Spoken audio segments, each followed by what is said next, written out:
extra mile to get you financed.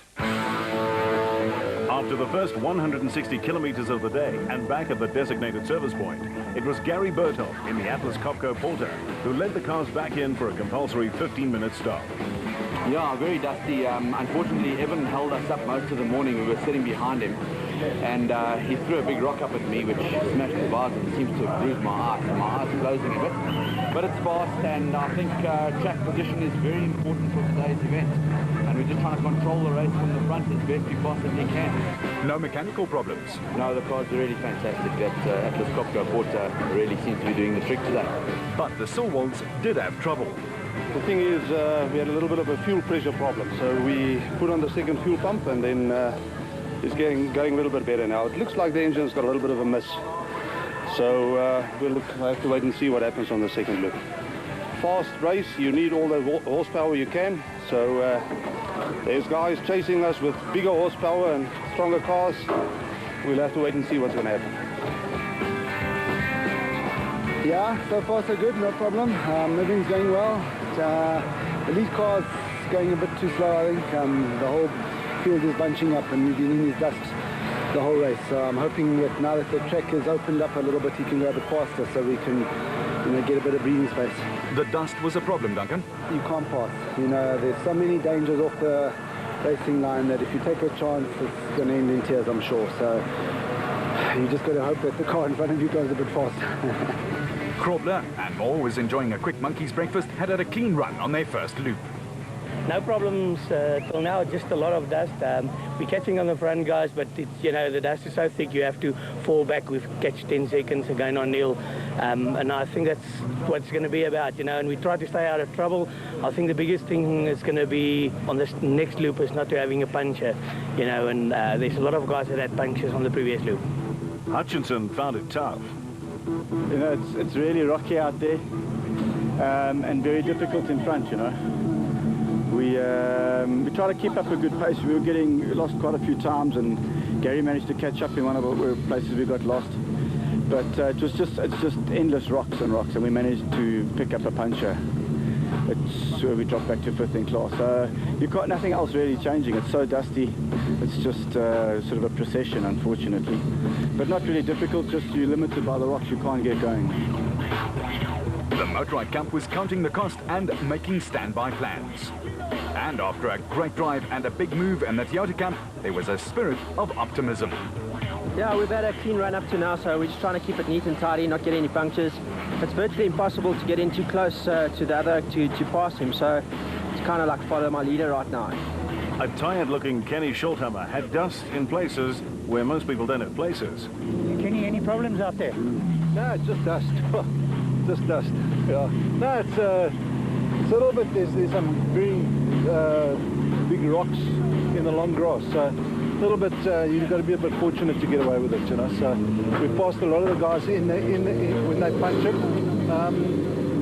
Yeah, let's see. So we'll get a bit of time back later on. We got caught behind the train for quite a bit of time this morning. So. The trick is not to get any punctures, is it? Well, you know what? Yes, but it's very difficult not to, because the grass is long. You've got to be racing. You've got to go quickly. So fortunately or unfortunately, we started far back this morning, so the track's a little bit clear, but we're having a good time. We're having a lot of fun. We look forward to seeing where we finish tonight. Henry, how's your morning been? No, lovely. So far, so good. Halfway through, it's very quick. I mean, we're averaging, excuse me, about 72.8 odd, which is fast. I mean, normally a good off-road is 60, with fast. No punctures? Nothing. So far, we're driving it carefully. We're not going too fast. In the sponsor's car, there was a lot of fun being had by all. Dis lekker. Die laaste gedeelte is bietjie rof, baie klipperig, maar is lekker. Hulle het nie punctures gehad nie. Ja, as ek gister 'n puncture gehad, was ek vandag bietjie gelukkig en geen puncture nie.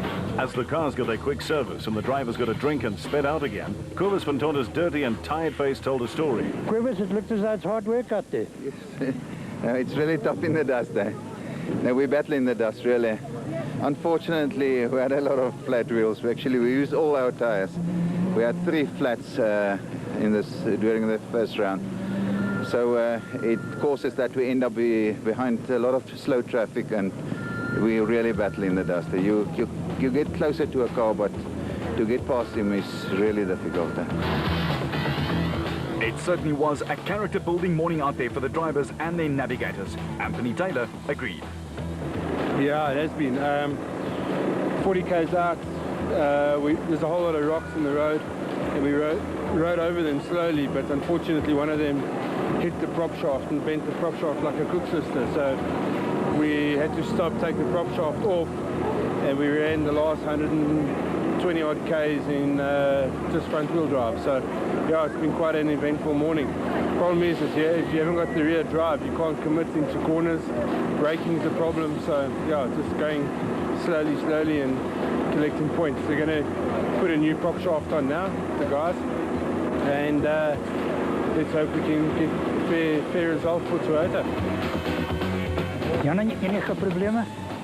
Nee, ons het al niks probleme gehad nie. Ons ry maar kalm en bly net uit die klippe uit. Is dat 'n probleem? Ja, baie klippe, baie klippe. Nie papiele nie. Nee, niks papiele gehad sover nie. For the title sponsors, RFS, a retirement solutions company, the first loop in their own race was a tough baptism of fire out there in the Magalies area. We lost power steering the last 25 k's, but further than that, it was a nice race, yeah. No punctures out there? No, we had two actually. It's 80 k's into the race, yeah. Hoping to make up some time on the second loop and give it horns? Well, we hope we can fix the power steering, then we'll carry on, yeah. The batting order after the first loop of racing. Atlas Copco's prologue specialists Bertolt and Vermeulen were hoping to hold on and translate their early success into a big win for their team. The Stalwarts were holding station and pleased with being right there in the hunt, while Voss had moved up one place overall and Cronje closed the gap on the SP leader out there on the road.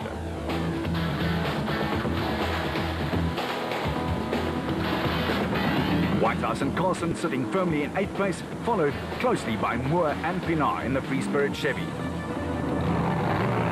We continue after this from the RFS Magalies 400. Vehicle and asset finance from ABSA, going off the beaten path. Let's rather get going. Bye, honey. Love you. Want. Vehicle and asset finance from ABSA, overcoming all obstacles.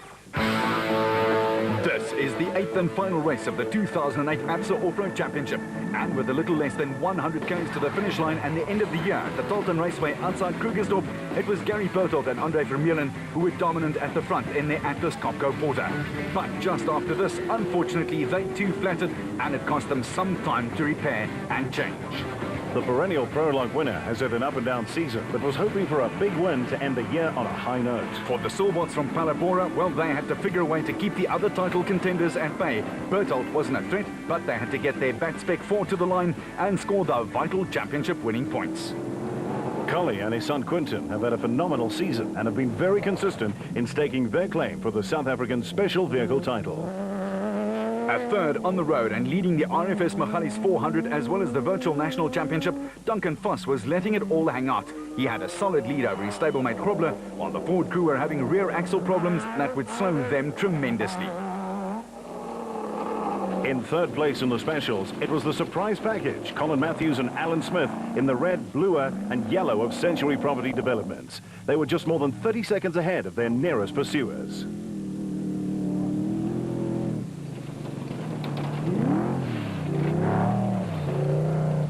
And that nearest pursuer was none other than Shamir Varayawa. The two-time winner this season had opened up the taps after DSP and was catching up time with every turn of the wheel. That big Porter PR1 was humming along. Siegfried Vassou holding on for dear life. The dust was still a factor, but by now almost 20% of the cars had dropped out of a tough race. And Cronje and Birkin were letting it slide all over the road, rally style. Mark is after a national rally champion. Yes, sir, and he was enjoying himself in the chase. Slightly more than 4 minutes behind Duncan Voss right here, but he was giving it his all.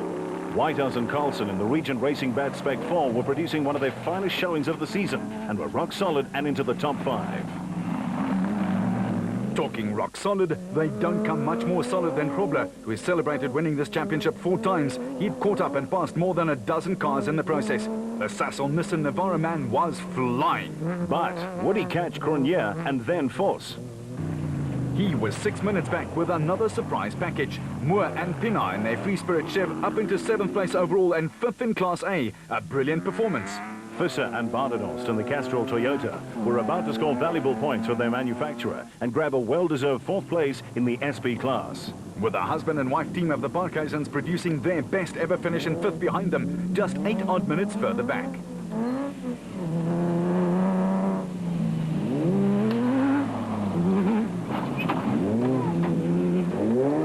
The dust was still a problem, and overtaking even more so, as the Adenko bat of Class B leaders like the Bezuidenots almost slipped by with a visibility almost non-existent. And the Harpers were right up there now after the drive of the day. They passed 22 cars, just an incredibly brave and risky drive from the father and son in a brand new car. Well, all the power to them as they made their way into the top 6, with Zermattens intent on winning their 5th race of the season in the Ryobi Nissan.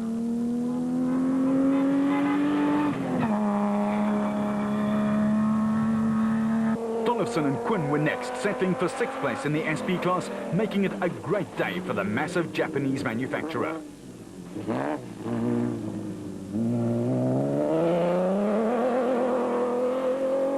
And the Class B battle was a fine one for Jan Kraai, who pushed it all the way, getting away from the opposition with more than 10 minutes to spare.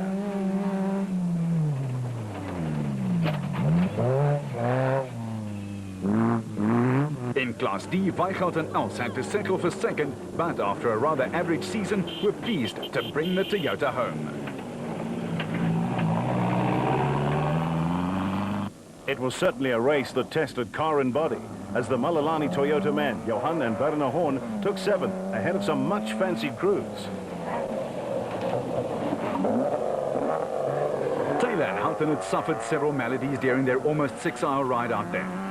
Firstly, they had to repair the 4-wheel drive at DSP, made up places, and then got stuck in the dust behind Malalan Toyota for almost 70 kilometers. But they proved that they can hang tough if they really have to.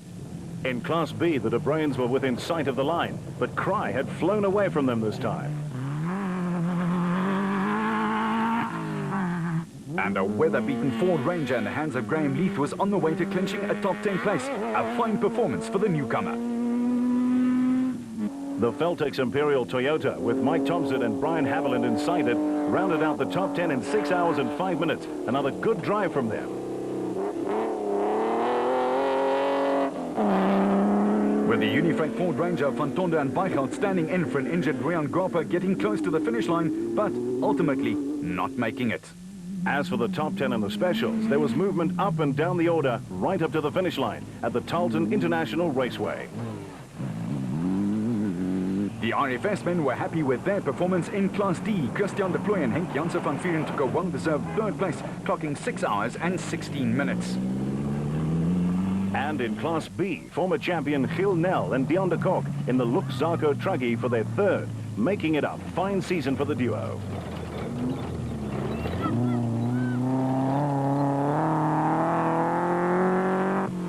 Cape Town-based Derek du Toit and Ian Pienaar in a bat in their best performance this whole season. With Raceonics Labuschagne and Gerber 4th in their class after a round trip which took almost 6.5 hours. They were pushed all the way home by Ruacon CEO Peter Ruthven and De Waal Boshoff, who finished 8th in Class A. And then eventually passed.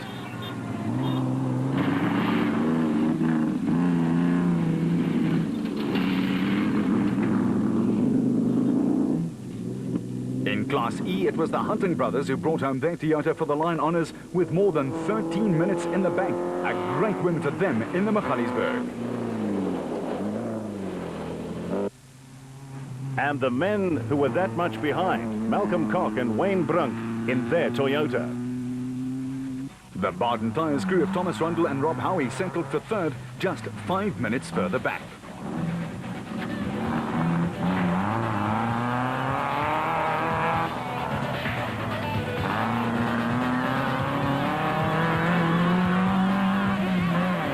The De brains were fighting several small problems and eventually had to give up the ghost.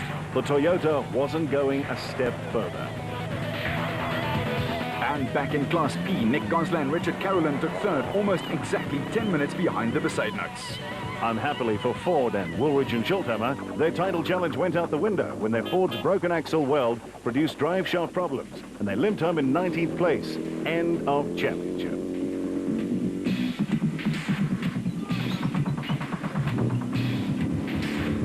At the line though, leading overall and handsomely winning the RFS Magalies 400, and as a result the national championship, it was the Silverts who had slipped past Bertolf after he punctured 3 times.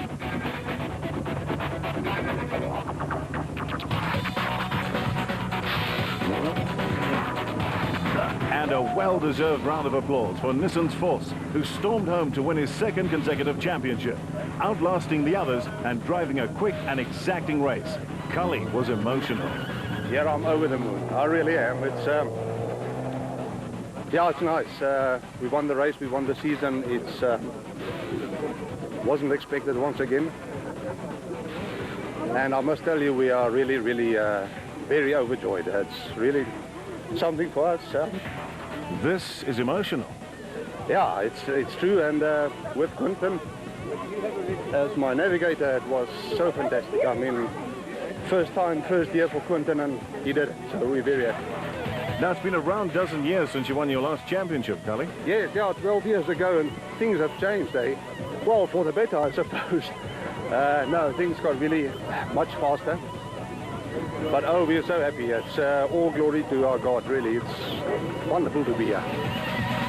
The Matthews-Smith combination took 2nd in the specials, 2 minutes and 20 seconds in arrears, while Duncan was a happy but very tired driver. Yeah, geez, we had a great weekend. You know, we put it on pole. We led from the start, the vehicle category, and couldn't have gone better for us. It was really a great weekend. This must have made up for the early season disappointments, Duncan. Yeah, you know, it's such a difficult sport. You know, you get punished for the slightest mistake, and the cars go through such hard terrain that you can't always expect to have a 100% finishing record. But no, we ecstatic.